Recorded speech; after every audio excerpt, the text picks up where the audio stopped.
Some people say that mass immigration into the United States can help reduce world poverty. Is that true? Well, no, it's not. And let me show you why. This gumball represents the 1 million legal immigrants that the United States has taken every year on average since 1990. Now, who in the world deserves our humanitarian compassion? The World Bank has one measure of the desperately poor of the world. They make less than $2 a day. And how many people make less than $2 a day in the world? We'll start with Africa. In Africa alone, there are 650 million people who make less than $2 a day. 650 million. And in India, another 890 million people, desperately poor. China adds another 480 million people, making less than $2 a day. And unfortunately, the rest of Asia has a heartbreaking 810 million people who the World Bank says make less than $2 a day. And finally, there's 105 million of Latin America's population that are desperately poor. All told, the World Bank says there are 3 billion people in the world. 3 billion people who are desperately poor, making less than $2 a day. That's 3,000 gumballs.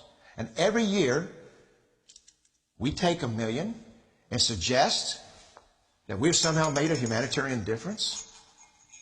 Of course, we don't pull our immigrants from these desperately poor populations, do we? These people are too poor, too sick, too disconnected to make it here as immigrants. We tend to pull our immigrants out of the better off poor of the world. And Mexico tends to define the type of immigrant that we bring here because the plurality of people come from Mexico. And Mexico is poor. How many people in the world live in countries that have average incomes lower than that of Mexico? And the World Bank tells us that that number is these 3 billion plus another 2.6 billion people. 5.6 billion people in the world who live in countries with average incomes below that of Mexico. That's 5,600 gumballs. And so what is it that the elites are telling us? They're telling us that when we take this 1 million immigrants, that we somehow or another are tackling world poverty. And we have to do it regardless of the effect on our unemployed, the working poor, the most vulnerable members of our society, regardless of the effect on our natural resources. Even if we went by the most radical proposals in Washington, which are to actually double our immigration to 2 million a year,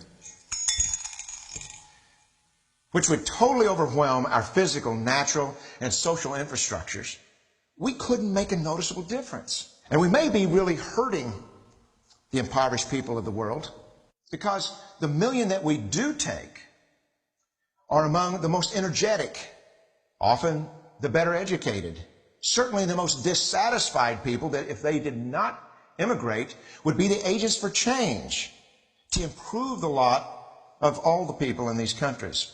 The true heroes in the global humanitarian field are the people in these countries who have the wherewithal to immigrate to another country, but instead stay in their countries to apply their skills to help their fellow countrymen.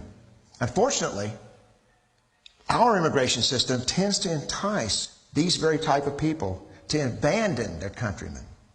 The impossibility of making even a dent is actually worse than it looks here. Because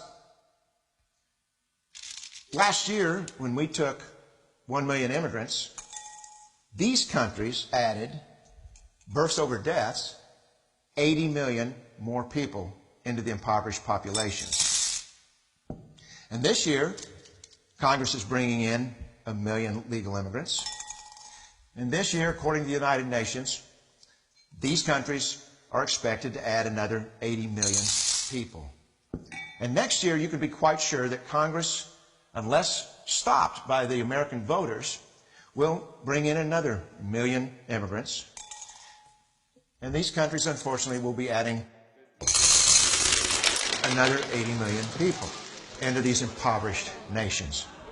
We could take 5 million a year, but we'd never get ahead of what's happening in these countries. Not in this century. Don't you see? Immigration can never be an effective or significant way to deal with the suffering people of the world. They have to be helped where they live. 99.9% of them will never be able to immigrate to a rich country. There's no hope for that. They have to bloom where they're planted. The only place that 99.9% of these people can be helped is where they live. Let's help them there.